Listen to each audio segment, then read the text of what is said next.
चलिए दोस्तों, आज हम बायोलॉजी का एक महत्वपूर्ण टॉपिक नर्वस सिस्टम को पढ़ते हैं। नर्वस सिस्टम को हम हिंदी में तंत्रिका तंत्र कहते हैं। स्टार्ट करते हैं हम सिस्टम से कि सिस्टम किसे कहते हैं, सिस्टम यानी तंत्र किसे कहते हैं। देखिए, जब कई चीज़ें आपस में जुड़ी होती हैं और किसी एक चीज़ को हटा दे तो उसका परफॉर्मेंस बिगड़ जाए, उसे हम सिस्टम कहते हैं। जैसे कि बोलचाल की भाषा में कंप्यूटर को हम सिस्टम कहते हैं। आप कंप्यूटर के कीबोर्ड या माउस को हटा दें तो आपका परफॉर्मेंस कहीं ना कहीं बिगड़ेगा। उसी तरीके से क्या है, यह एक सिस्टम है। इसमें भी हर चीज़ें आपस में लिंक होती हैं, हर चीज़ों का अपना एक परफेक्ट रोल होता है जिसे बदला नहीं जा सकता। अब ये नर्वस सिस्टम हमारा करता क्या है, हमारे पूरे बॉडी को कंट्रोल करने वाले सिस्टम को हम नर्वस सिस्टम कहते हैं। यह हमारे पूरे बॉडी को कंट्रोल करने का काम करता है, जैसे कि digestive system, respiratory system, skeleton system, heart, A to Z क्रियाओं को कौन कंट्रोल करता है, वो नर्वस सिस्टम ही कंट्रोल करता है। हमारे नर्वस सिस्टम का जो सबसे मेन हिस्सा होता है वो ब्रेन होता है। इस नर्वस सिस्टम में सबसे अहम भूमिका ब्रेन की ही होती है। ब्रेन को एक तरीके से आप हमारे शरीर का कंप्यूटर भी कह सकते हैं। हमारे ब्रेन को जो रक्षा देने का काम करता है वो क्रेनियम नाम की हड्डी करती है। यह 8 हड्डियों का एक समूह होता है, यह 8 बोन्स का एक ग्रुप होता है जो क्रेनियम नाम की हड्डी बनाती है। इसके अंदर जो जॉइंट पाया जाता है वो फाइब्रस जॉइंट पाया जाता है, जिसे हिंदी में हम रेशेदार जोड़ के नाम से जानते हैं। यह रेशेदार जोड़ बहुत ही मजबूत जोड़ होता है। अब देखिए, हमारे ब्रेन को जो रक्षा देने का काम करता है वो तो क्रेनियम नाम की हड्डी करती है, लेकिन हमारा ब्रेन सीधे क्रेनियम नाम की हड्डी से टच नहीं होता। यह क्रेनियम नाम की हड्डी के अंदर एक मेनिंजोइट नाम की थैली में बंद होगा, जिसे हम मेनिंजोइट नाम की थैली कहते हैं। यह हमारा ब्रेन जो होता है क्रेनियम के अंदर एक मेनिंजोइट नाम की थैली में बंद होता है। देखिए, ये हमारा बाल हो गया, ये बाल हो गया, बाल के नीचे चमड़ा होगा, चमड़े के नीचे एक क्रेनियम नाम की हड्डी पाई जाएगी, उसके नीचे मेनिंजोइट नाम की थैली में हमारा ब्रेन बंद होगा। हमारे ब्रेन का जो वजन होता है वो 1350 ग्राम से 1400 ग्राम होता है। अब जब कभी हमें चोट लगती है तो क्रेनियम उसे बर्दाश्त कर लेता है, लेकिन कभी कभी चोट ज़्यादा लग गई और क्रेनियम को पार करके वो अंदर जिसमें ब्रेन हमारा बंद है, जिसे हम मेनिंजोइट नाम की थैली कहते हैं, अगर इस थैली को अगर डिस्टर्ब कर दिया तो फिर आपको एक बीमारी होगी जिसे मेनिंजाइटिस नाम की बीमारी कहते हैं। इस बीमारी को हम डिजीज नाम के चैप्टर में पढ़ेंगे, यहाँ नहीं। अब चलिए हम इसके आगे का देखते हैं। चलिए अब हम आगे देखते हैं कि ब्रेन हमारा बना किसका होता है। ये ब्रेन हमारा बना होता है तंत्रिका कोशिका का।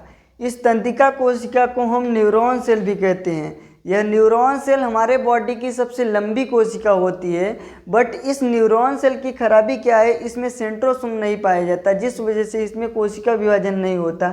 इसका मतलब ये हुआ कि हमारे सर में चोट लगी तो वो ठीक नहीं होगा। इसीलिए पुलिस वाले बोलते हैं, भाई गाड़ी चलाते समय आप अपने किसी भी अंग को सुरक्षित रखो या न रखो, बाबू हेलमेट ज़रूर लगाओ, क्योंकि ब्रेन हमारा बना होता है तंत्रिका कोशिका का, और इस तंत्रिका कोशिका में सेंट्रोसोम नहीं पाया जाता। और ये सेंट्रोसोम ही होता है जो रिकंस्ट्रक्शन करके हमारे कटे पीटे अंगों को फिर से ठीक कर देता है, लेकिन ब्रेन में हमारे सेंट्रोसोम नहीं पाया जाता, जिस वजह से इसमें कोशिका विभाजन नहीं होता। इसका मतलब ये हुआ कि अगर हमारे सर में चोट लगी तो हमारे बचने की संभावना नहीं होती। अब एक चीज़ और हम जानते हैं कि ये सेंट्रोसोम ही होता है जो रिकंस्ट्रक्शन बहुत ज़्यादा कर देता है, तो उसी को हम कैंसर बोलते हैं। और हमारे ब्रेन में सेंट्रोसोम पाया ही नहीं जाता, तो फिर ब्रेन में कैंसर कैसे हो जाता है। तो देखिए, ब्रेन का जो 90% हिस्सा है वो हमारा बना होता है तंत्रिका कोशिका का, यानी न्यूरॉन सेल का, और इस न्यूरॉन सेल में सेंट्रोसोम नहीं पाया जाता और इस न्यूरॉन सेल में कोशिका विभाजन नहीं हो सकता। लेकिन हमारे ब्रेन का जो 10% हिस्सा है वो बना होता है न्यूरॉन ग्लियल सेल का, जिसमें सेंट्रोसोम पाया जाता है, जिस वजह से उसमें कोशिका विभाजन हो जाता है।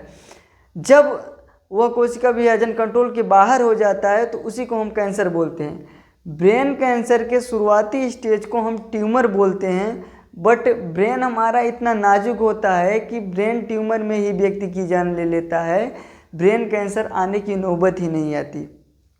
तो ये हो गई हमारे बॉडी की सबसे लंबी कोशिका न्यूरॉन सेल। न्यूरॉन सेल को हमारे बॉडी की सबसे लंबी कोशिका होती है। अब ये न्यूरॉन सेल की लंबाई को हम साइनेप्स बोलते हैं। न्यूरॉन सेल की लंबाई को हम साइनस पे बोलते हैं, बट आप न्यूरॉन सेल का लास्ट का हिस्सा देखेंगे, उसका जो सिरा है जहाँ से वह जुड़ा है उसको हम एक्सॉन बोलते हैं। अब एक एक्सॉन दूसरे एक्सॉन से डायरेक्टली टच में नहीं होता, वो हल्का गैप बनाए होता है एक दूसरे के बीच में। आप चित्र में देख पा रहे होंगे कि एक एक्सॉन दूसरे एक्सॉन से डायरेक्टली टच में नहीं हुए, वो हल्का गैप बनाए हुआ है एक दूसरे के बीच में। अब ये हल्का गैप है तो ब्रेन में सिग्नल जाएगा कैसे? तो ये सिग्नल ले जाने का काम करता है सोडियम Na। अब जब कभी हमारे बॉडी में सोडियम कम हो जाता है तो ब्रेन में अच्छे से सिग्नल नहीं जाता। देखिए, जब कभी हमें गर्मी लगती है तो हमारे बॉडी से पसीना निकलता है, और पसीने के साथ साथ हमारे बॉडी का सोडियम भी निकल जाता है, जिस वजह से ब्रेन अच्छे से काम नहीं करता। और जब कभी सोडियम ज़्यादा निकल गया तो फिर आपको चक्कर आने लगता है और आप बेहोश होकर गिर जाते हैं। तो फिर आपको डबल प्रॉब्लम हो गई। आपको ताकत भी चाहिए, आपको सोडियम भी चाहिए। तो फिर ताकत आपको कैसे देगा आदमी? आपको चीनी पानी दे देगा तो ग्लूकोज हो जाएगा, और उसमें 1 चम्मच नमक डाल देगा, क्योंकि नमक हमारा बना होता है NaCl का। तो व्यक्ति को सोडियम भी मिल गई और उसको एनर्जी भी मिल गई, व्यक्ति उठ के फिर से चलने लगता है। इसको बोलते हैं हम डिहाइड्रेशन, जल की कमी। अब इसके बाद हम देखते हैं कि पार्ट्स ऑफ ब्रेन के कितने पार्ट होते हैं। चलिए अब हम मेन टॉपिक ब्रेन पे आते हैं, देखते हैं कि पार्ट्स ऑफ ब्रेन के कितने भाग होते हैं। देखिए, ब्रेन के 3 भाग होते हैं। पहला होता है अग्र मस्तिष्क, या मेन फ्रंटियल पार्ट हो जाता है हमारे ब्रेन का आगे की साइड। दूसरा होता है मध्य मस्तिष्क, मध्य मस्तिष्क ये बीच का हिस्सा हो जाएगा हमारे ब्रेन का। तीसरा होता है पश्चिम मस्तिष्क, यह पीछे के साइड में आ जाता है गर्दन के पास, इसे हम बोलते हैं पश्चिम मस्तिष्क। स्टार्ट करते हैं सबसे पहले अग्र मस्तिष्क से। अग्र मस्तिष्क के 3 भाग होते हैं। पहला होता है सेरिब्रम, दूसरा होता है थैलेमस, तीसरा होता है हाइपोथैलेमस। स्टार्ट करते हैं हम सेरिब्रम से। सेरिब्रम हमारे बॉडी का सबसे बड़ा भाग होता है। 66% ऑफ ब्रेन अकेले सेरिब्रम ले लेता है। इसे हम प्रमस्तिष्क भी कहते हैं। यह हमारे बॉडी का सबसे महत्वपूर्ण भाग होता है। यही हमारी मेमोरी पावर, यही हमारी याददाश्त क्षमता, नई नई चीज़ों को सीखने की क्षमता, ये सारा कुछ डिपेंड करता है हमारे सेरिब्रम पर। जिसका सेरिब्रम तेज रहेगा उसको चीज़ें बहुत जल्दी याद हो जाएंगी, और उसका मेमोरी पर एकदम तेज रहेगा। उसका मतलब कि वो चीज़ों को बहुत जल्दी सीख जाएगा और चीज़ों को जल्दी भूलेगा भी नहीं। लेकिन जिसका सेरिब्रम कमज़ोर रहेगा वो चीज़ों को सीखने में बहुत ज़्यादा टाइम लगा देगा और चीज़ों को जल्दी भूल भी जाएगा। मतलब जिसका सेरिब्रम तेज रहेगा उसका मेमोरी पावर एकदम तेज रहेगा। उसके बाद हम देखते हैं थैलेमस। थैलेमस क्या करता है? यह हमें बाहर के वातावरण का ज्ञान कराता है। जैसे कि बाहर में सर्दी पड़ रही है तो थैलेमस में बताएगा, बाहर में गर्मी पड़ रही है तो थैलेमस में बताएगा, बाहर से कोई हमें पीट रहा है तो थैलेमस में बताएगा। वही शराब पी लेता है तो उसका थैलेमस अच्छे से काम नहीं करता। इसीलिए आप शराबी को चाहे जितना पीटिए उसको दर्द नहीं होगा, उसको सुबह में दर्द होगा जब उसका थैलेमस काम करना शुरू करेगा तब। इसके बाद हम देखते हैं हाइपोथैलेमस। हाइपोथैलेमस क्या करता है? हमारे बॉडी के अंदर के टेम्परेचर को बताता है कि बॉडी के अंदर के टेम्परेचर ज़्यादा है तो पसीना के रास्ते बाहर छोड़ देगा, बॉडी के अंदर टेम्परेचर कम है तो पसीना निकालेगा ही नहीं। जबकि थैलेमस क्या कर रहा था? थैलेमस में बाहर के वातावरण को बता रहा था कि बाहर के टेम्परेचर ज़्यादा है या कम है, उसका ज्ञान करा रहा था। लेकिन हाइपोथैलेमस क्या करता है? हाइपोथैलेमस हमारे बॉडी के अंदर के टेम्परेचर को बताता है। ये हाइपोथैलेमस बहुत ही महत्वपूर्ण भूमिका निभाता है। ये हाइपोथैलेमस ही प्रेम का नियंत्रण करता है, ये हाइपोथैलेमस ही गुस्सा का नियंत्रण करता है, यही हमें भूख लगाता है, यही हमें प्यास लगाता है, यही हमारे बॉडी के अंदर के नेचर, हमारे बॉडी के अंदर जो चेंजिंग होती है, ये सारा कुछ डिसाइड हाइपोथैलेमस ही करता है। हाइपोथैलेमस की वजह से लोग लाल पीला हरा करने लगते हैं। लड़कियों के कंपैरिजन में जो लड़कों का हाइपोथैलेमस होता है वो ज़्यादा एक्टिव रहता है, जिस वजह से लड़के ज़्यादा चक्कर पकड़ करने लगते हैं। स्टूडेंट लोग ध्यान देंगे कि उनका हाइपोथैलेमस कम ही रहे तो ज़्यादा अच्छा होगा। शरीर के अंदर सल्फ्यूरिक एसिड की मात्रा के बढ़ने या उत्तेजक भोजन के करने से हमारे हाइपोथैलेमस बढ़ जाता है। इसीलिए आप देखते होंगे साधु संत इत्यादि लोग उत्तेजक भोजन, लहसुन, प्याज इत्यादि नहीं करते, क्योंकि वो उत्तेजक भोजन करेंगे तो उनका हाइपोथैलेमस ज़्यादा एक्टिव रहेगा और वो लाल पीला हरा करने लगेंगे और आसाराम राम की श्रेणी में चले जाएंगे। इसके बाद हम आते हैं मध्य मस्तिष्क। मध्य मस्तिष्क के केवल 2 ही भाग होते हैं। पहला होता है कार्पोरा, दूसरा होता है सेरिब्रल पेंडिकल। कार्पोरा क्या करता है? जो हम देखते हैं, जो हम सुनते हैं, वो उसको सिग्नल पहुंचाता है ब्रेन तक। कार्पोरा क्या करता है, जो हम देखते हैं, जो हम सुनते हैं, वो सिग्नल को पहुंचाता है हमारे ब्रेन तक। सेरिब्रल पेंडिकल क्या करता है, यह देखिए हर बड़े चीज़ का कोई ना कोई एक असिस्टेंट होता है। जैसे कि हमारे मोदी जी हैं, वो अकेले काम नहीं करते, उनके पास एक कैबिनेट मंत्रियों की बहुत बड़ी फौज होती है। कभी कभी हमारे यहाँ तो उप प्रधानमंत्री भी बना दिए जाते हैं, जिसकी संविधान में चर्चा नहीं है। अभी तक हमारे देश में 7 उप प्रधानमंत्री बनाए जा चुके हैं, लेकिन हमारे मोदी जी को नहीं ज़रूरत लगी, वो नहीं बनाए। तो उसी तरीके से हमारे ब्रेन का जो असिस्टेंट होता है उसे हम बोलते हैं स्पाइनल कॉर्ड। स्पाइनल कॉर्ड हमारे ब्रेन से ही निकला रहता है, पीछे के साइड में रीढ़ की हड्डी के बीचों बीच आया रहता है। तो ये सेरिब्रल पेंडिकल क्या करता है, ब्रेन और स्पाइनल कॉर्ड को जोड़ने का काम करता है। सेरिब्रल पेंडिकल कनेक्ट कर देता है स्पाइनल कॉर्ड से। उसके बाद हम आते हैं पश्चिम मस्तिष्क। पश्चिम मस्तिष्क के 2 भाग होते हैं, पहला सेरिबेलम, दूसरा मेडुला ऑब्लोंगाटा। सेरिबेलम क्या करता है, हमारे बॉडी का बैलेंस बनाने का काम कर देता है। यह हमारे बॉडी का टोटल बैलेंस बनाने का काम सेरिबेलम ही करता है। हम चल रहे हैं, आराम से चल पा रहे हैं सेरिबेलम की वजह से, क्योंकि हमारा सेरिबेलम बॉडी का बैलेंस बनाने के लिए हैबिचुएटेड हो गया है। लेकिन वहीं आप 1-1.5 साल के बच्चे को देखेंगे तो वो बहुत आराम से बैलेंस बना के चलता है, क्योंकि उसका सेरिबेलम अभी हैबिचुएटेड नहीं है। अभी आप हमें ही बोल दीजिए कि आप रस्सी पे चलिए, हम नहीं चल पाएंगे, क्योंकि हमारा सेरिबेलम हैबिचुएटेड नहीं है रस्सी पे चलने के लिए।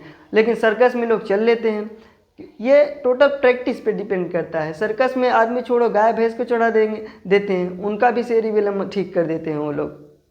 ये सारा डिपेंड करता है प्रैक्टिस पर। जिस दिन सेरिबेलम को पता चल जाएगा कि आपका बैलेंस कैसे बनाना है, वो बैलेंस बना लेगा।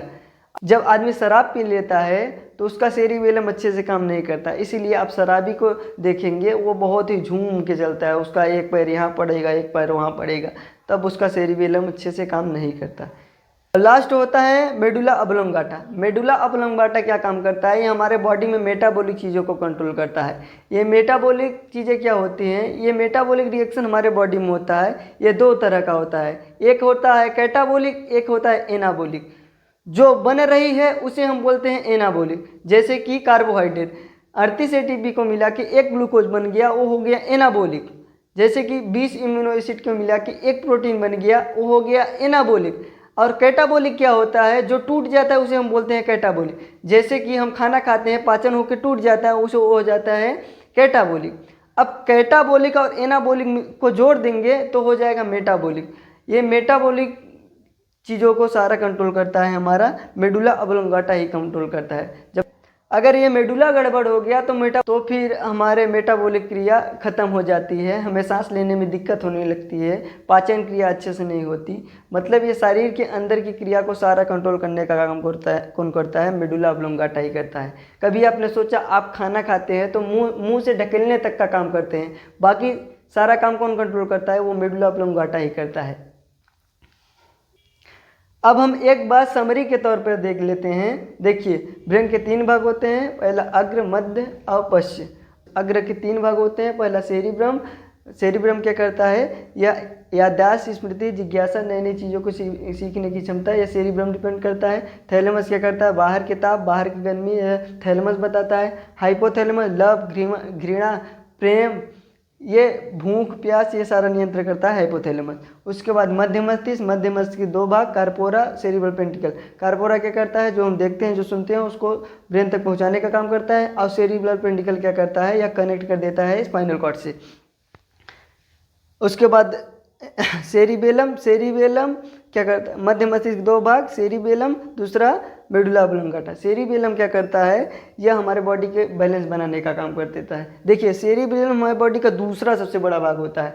पहला सबसे बड़ा भाग हो जाता है सेरिब्रम हो जाता है, और दूसरा सबसे बड़ा भाग देखिए, पहला सबसे बड़ा भाग तो सेरिब्रम हो जाता है और दूसरा सबसे बड़ा भाग सेरिबेलम हो जाता है। और अब देखिए, ब्रेन से हमारे 12 जोड़ी तंत्रिकाएं निकली रहती हैं, 12 जोड़ी तंत्रिकाएं। हमारे ब्रेन से 12 जोड़ी तंत्रिकाएं निकली रहती हैं, जो हमारे ब्रेन को जोड़ने का काम करती हैं। हमारा ब्रेन 12 जोड़ी तंत्रिकाओं से हम सारा काम कर देता है। 12 जोड़ी तंत्रिका यानी 12 जोड़ी नसें। 12 यानी 24 नसें निकली रहती हैं। अब इसके बाद हम देखते हैं सेकेंड ब्रेन, स्पाइनल कॉर्ड को। चलिए अब हम बात करते हैं सेकेंड ब्रेन की। सेकेंड ब्रेन हम किसे कहते हैं? देखिए, सेकेंड ब्रेन हम कहते हैं स्पाइनल कॉर्ड को। स्पाइनल कॉर्ड को हम सेकेंड ब्रेन कहते हैं, या पीछे के साइड में होता है स्पाइनल कॉर्ड हमारा। स्पाइनल कॉर्ड को हम हिंदी में मेरू रज्जु कहते हैं। यह हमारे ब्रेन का सेकेंड भाग होता है, इसलिए हम इसको सेकेंड ब्रेन कहते हैं। अब क्योंकि यह जब हमारा ब्रेन बिजी होता है तो वो सारी जिम्मेदारी स्पाइनल कॉर्ड यानी मेरू रज्जु को दे देता है। अब हमारे ब्रेन को जो रक्षा देने का काम कर रही थी वो तो क्रेनियम नाम की हड्डी कर दे रही थी, तो ये भी तो सेकेंड ब्रेन है, तो इसको रक्षा कौन देगा? तो इसको रक्षा देने का काम करता है रीढ़ की हड्डी। यह स्पाइनल कॉर्ड हमारा ब्रेन से ही निकला रहता है, गर्दन से होते हुए रीढ़ की हड्डी के बीचों बीच गया रहता है कमर तक। हमारे स्पाइनल कॉर्ड को रक्षा देने का काम रीढ़ की हड्डी कर देती है। अब जब कभी हमारा ब्रेन बिजी होता है तो वो सारी जिम्मेदारी स्पाइनल कॉर्ड यानी मेरू रज्जु को दे देता है। हमारे स्पाइनल कॉर्ड से टोटल 31 जोड़ी तंत्रिकाएं निकली होती हैं। यह 31 जोड़ी तंत्रिकाओं से अपना सारा काम करता है, जबकि हमारे ब्रेन से 12 जोड़ी तंत्रिकाएं निकली थी। हमारा ब्रेन 12 जोड़ी तंत्रिकाओं से अपना सारा काम करता था, वो पूरे बॉडी को कंट्रोल कर लेता था, जबकि हमारे स्पाइनल कॉर्ड से 31 जोड़ी तंत्रिकाएं निकली होती हैं। अब जब कभी हमारा ब्रेन बिजी हो गया तो वो सारी जिम्मेदारी स्पाइनल कॉर्ड यानी मेरू रज्जु को दे दिया। अब मानो हमारा ब्रेन पढ़ाई करने में बिजी हो गया, वो सारी जिम्मेदारी इसको दे दी, तो स्पाइनल कॉर्ड कहता है नो डाउट मैं संभाल लूँगा। ब्रेन पढ़ाई करने में बिजी हो गया और वो सारी जिम्मेदारी इसको दे दिया। यह 31 जोड़ी तंत्रिकाओं से एकदम रेडी था, ब्रेन पढ़ाई करने में बिजी हो गया। अब कोई आया पीछे से बोला, ए भाई हम चौंक जाते हैं। क्यों चौंक जाते हैं? क्योंकि ये स्पाइनल कॉर्ड को तो आदत है नहीं, ये 31 जोड़ी तंत्रिकाओं को सभी को जगह देता है, यह सभी तंत्रिकाओं को जगह देता है। तब ब्रेन कहता है लाओ मैं संभालूं। अब क्योंकि हमारा ब्रेन को आदत है, वो डेली करता है, हमारे हाथ को कैसे उठाना है वो सब हमारा ब्रेन देखता है, लेकिन स्पाइनल कॉर्ड को आदत है नहीं, वो स्टेपनी में आया और अचानक सभी को जगा देता है। इसको बोलते हैं रिफ्लेक्स एक्शन, अनुवर्ती क्रिया। जितने भी अनुवर्ती क्रियाएं होती हैं वो सारा कंट्रोल करने का काम स्पाइनल कॉर्ड यानी मेरू रज्जु का होता है। अब ये अनुवर्ती क्रियाएं होती क्या हैं? जैसे देखिए, जो अचानक क्रियाएं हो जाती हैं उसको हम अनुवर्ती क्रिया कहते हैं। जैसे पलक का झपकना स्पाइनल कॉर्ड कंट्रोल करता है, छींक का आना स्पाइनल कॉर्ड कंट्रोल करता है, खांसी का आना स्पाइनल कॉर्ड कंट्रोल करता है। कभी कभी हम सोते रहते हैं, अचानक चौंक जाते हैं, वो कौन कंट्रोल करता है? स्पाइनल कॉर्ड ही कंट्रोल करता है। तो अब हम ब्रेन और स्पाइनल कॉर्ड समझ गए। अब चलिए हम आगे देखते हैं। देखिए, अब हम ब्रेन को पढ़ लिए और स्पाइनल कॉर्ड को पढ़ लिए, लेकिन हम पहले ही बताए थे कि ब्रेन हमारा तंत्रिका तंत्र यानी नर्वस सिस्टम का एकमात्र भाग है। तो अब चलिए हम मेन टॉपिक पे आते हैं, तंत्रिका तंत्र यानी नर्वस सिस्टम पर। नर्वस सिस्टम के 3 भाग होते हैं। पहला होता है केंद्रीय तंत्रिका तंत्र यानी सेंट्रल नर्वस सिस्टम, दूसरा होता है परिधीय तंत्रिका तंत्र यानी पेरिफेरल नर्वस सिस्टम, तीसरा होता है स्वायत्त तंत्रिका तंत्र यानी ऑटोनोमस नर्वस सिस्टम। यह हमारे कंट्रोल के पूरी तरीके से बाहर होता है। सबसे पहले हम देखते हैं केंद्रीय तंत्रिका तंत्र। केंद्रीय तंत्रिका तंत्र के अंदर 2 चीज़ें आ जाती हैं। पहला आ जाता है ब्रेन, दूसरा आ जाता है स्पाइनल कॉर्ड। अब ब्रेन को हम पढ़ चुके हैं और स्पाइनल कॉर्ड को हम पढ़ चुके हैं, यानी सेंट्रल नर्वस सिस्टम हम पढ़ चुके हैं, जो हमारे तंत्रिका तंत्र का सबसे मेन हिस्सा होता है, और इस केंद्रीय तंत्रिका तंत्र का सबसे मेन हिस्सा होता है ब्रेन। इसके बाद हम देखते हैं परिधीय तंत्रिका तंत्र। परिधीय तंत्रिका तंत्र कैसे बना होता है? यह ब्रेन से निकलने वाली 12 जोड़ी तंत्रिकाओं को ले लें और स्पाइनल कॉर्ड से निकलने वाली 31 जोड़ी तंत्रिकाओं को मिला दें तो बन जाता है हमारा परिधीय तंत्रिका तंत्र। यानी ब्रेन और स्पाइनल कॉर्ड को ले लें तो केंद्रीय तंत्रिका तंत्र, और ब्रेन से निकलने वाली 12 जोड़ी तंत्रिकाओं को ले लें और स्पाइनल कॉर्ड से निकलने वाली 31 जोड़ी तंत्रिकाओं को ले लें, इन दोनों को मिला दे तो हमारा बन जाता है परिधीय तंत्रिका तंत्र। अब ये स्वायत्त तंत्रिका तंत्र पढ़ते हैं। यह स्वायत्त तंत्रिका तंत्र बहुत कॉम्प्लिकेटेड होता है। यह स्वायत्त तंत्रिका तंत्र क्या काम करता है? यह दो तरह की क्रियाओं को करता है। पहला अनुकंपी क्रिया,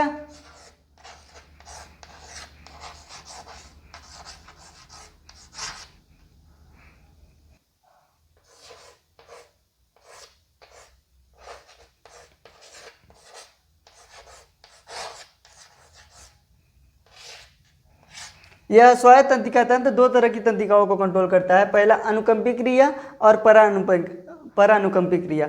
अब ये अनुकंपी क्रिया और परानुकंपी क्रिया क्या होती हैं? जो अचानक डर हो जाता है उसे हम बोलते हैं अनुकंपी क्रिया, और जब वो नॉर्मल हो जाता है तो उसको हम बोलते हैं परानुकंपी क्रिया। देखिए, जब आप कभी मार्केट में गए और वहाँ खूब भीड़ है, कोई बोल दिया अचानक कि सांप निकल गया, सांप निकल गया, तो अचानक सब डर जाते हैं, तो उसको क्या बोलते हैं हम? अनुकंपी क्रिया। और जब वो नॉर्मल हो जाता है तो बोलते हैं वो परानुकंपी क्रिया। तो ये क्या करता है? दो तरह की क्रियाओं को करता है, पहला अनुकंपी क्रिया, दूसरा परानुकंपी क्रिया। इन सभी को मिला देते हैं, केंद्रीय परिधि स्वायत्त तंत्रिकाओं को सभी को मिला देते हैं, तो हमारा बन जाता है तंत्रिका संतंत्र यानी नर्वस सिस्टम। अब हम उम्मीद करते हैं कि नर्वस सिस्टम अच्छे से आप समझ गए होंगे। अब हम नेक्स्ट वीडियो में मिलते हैं, तब तक के लिए जय हिंद।